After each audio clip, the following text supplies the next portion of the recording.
Hello friends, how are you? I hope you all are absolutely fine and you must be enjoying yourselves. And friends, in today's video, we are going to learn some special English sentences under spoken English related to law, lawyer, judge, police, criminal, etc.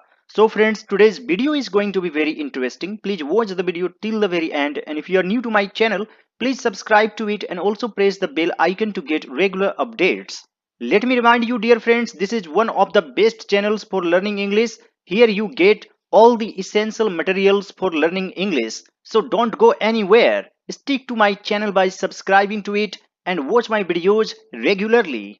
दोस्तों मान लीजिए आपको बोलना हो उस पर murder का आरोप लगा है या फिर चोरी का आरोप लगा है, तो दोस्तों इसे हमेशा ही पैसिव वॉइस में लिखा जाता है।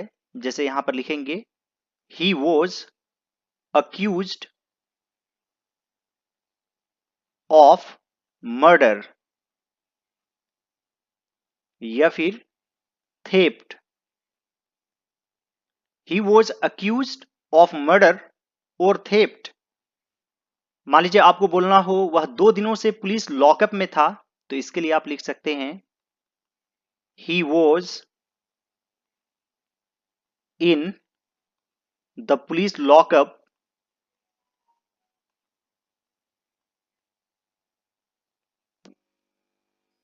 For 2 days। He was in the police lockup for 2 days। मान लीजिए दोस्तों आपको बोलना हो उसने इस घटना के बारे में पुलिस को बताया या फिर रिपोर्ट किया, तो इसके लिए आप लिख सकते हैं he reported this incident to the police. He reported this incident to the police. मान लीजिए दोषी को दोष से मुक्त कर दिया गया, तो इसके लिए आप लिख सकते हैं द अक्यूज्ड, दी पढ़ना बेटर रहेगा, यहां पर ए वोवेल है। The accused was acquitted.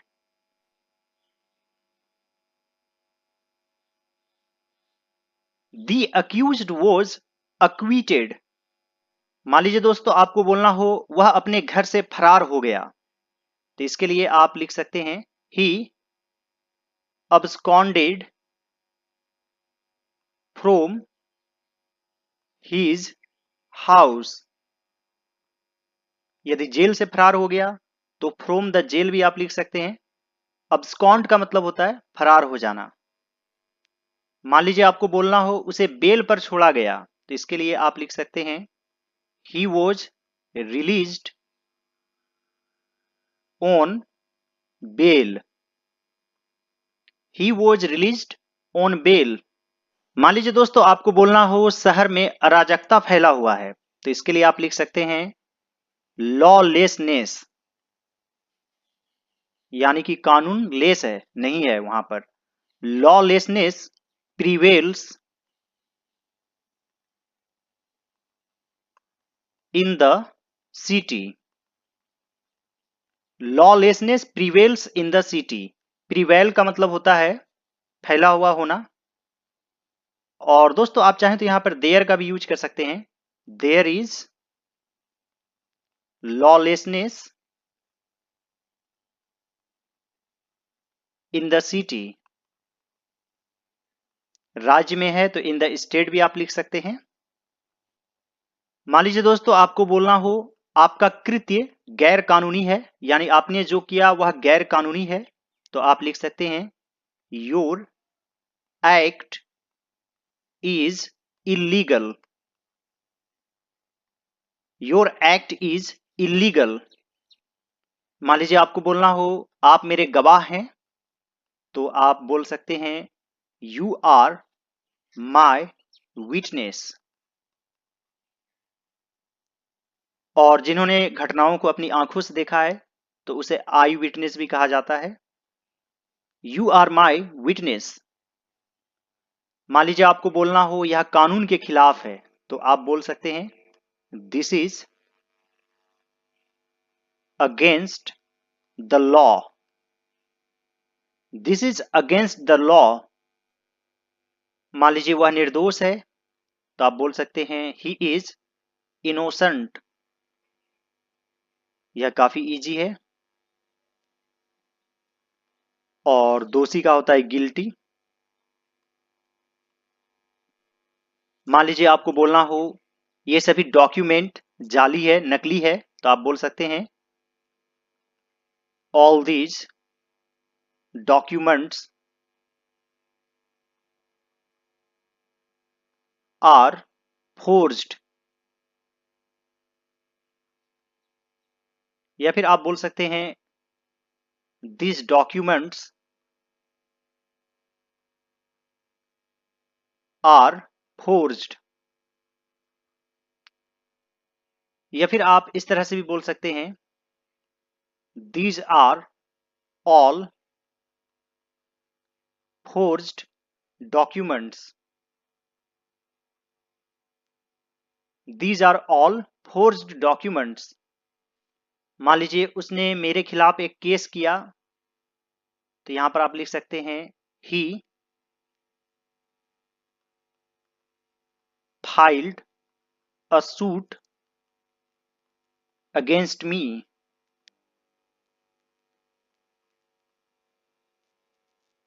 आप यहां पर लॉज्ड का भी इस्तेमाल कर सकते हैं। he lodged a complaint या फिर a case against me।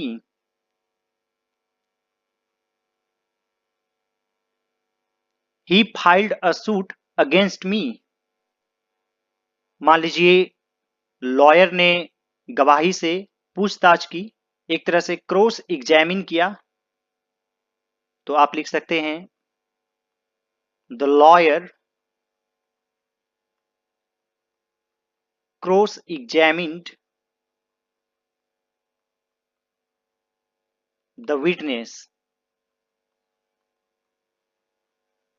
The lawyer cross examined the witness.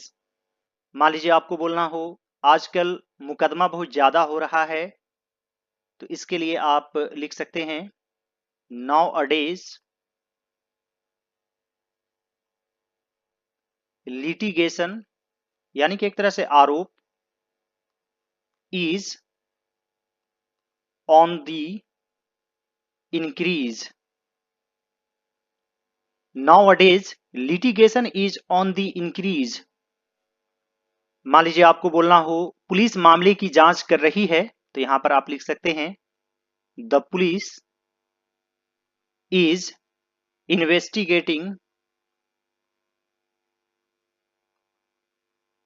The matter. The police is investigating the matter. मान लीजिए आपको बोलना हो मैंने उसके खिलाफ क्रिमिनल केस दर्ज करवाया है, तो आप लिख सकते हैं I have filed a criminal case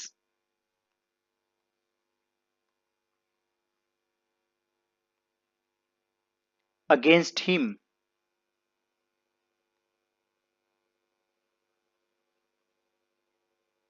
I have filed a criminal case against him।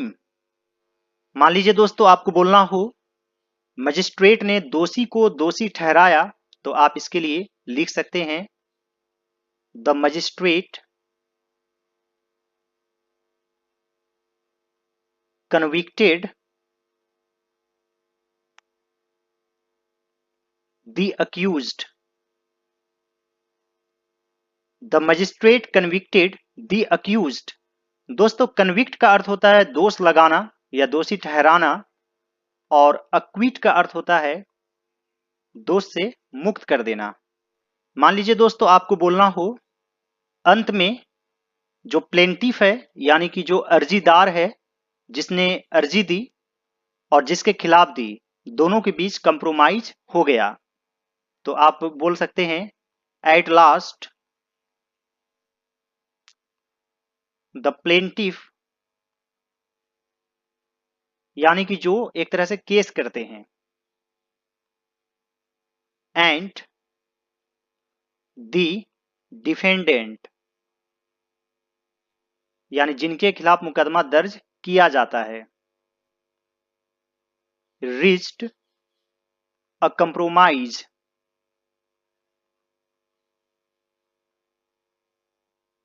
At last, the plaintiff and the defendant reached a compromise.